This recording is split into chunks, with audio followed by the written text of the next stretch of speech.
may pera. Madaya kayo ate. Hindi, wait Sinend ko na yung payment. Kuya, Sinend ko na yung payment. Hindi mo binigay sa udo.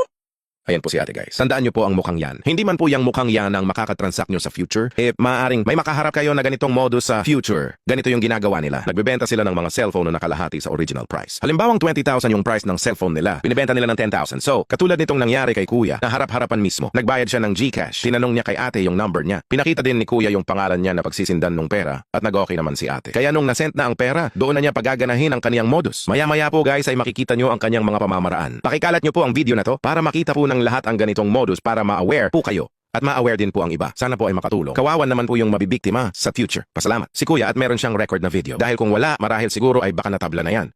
Sali ko na lang po yung Gcash number. Number niya po. 09. 0916. Kung makikita nyo, si ate mismo ang nag-dictate kay kuya ng kanyang number. 8165. Ito na po ma'am. Ayan. Tama po yung pangalan. At siya pa mismo ang nag-okay or nag-approve na tama yung pangalan ng GCash ni ate. Wait lang. At ayan na nga, nagsabi na si ate na wait lang daw, lalabas na ang tinatawag na sigbol technique ni ate.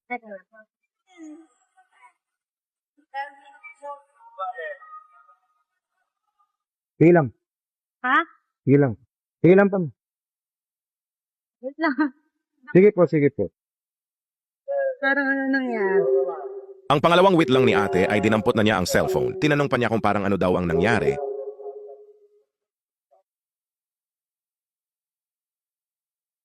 Wait lang siya. Nabahan ako bigla. Bakit po?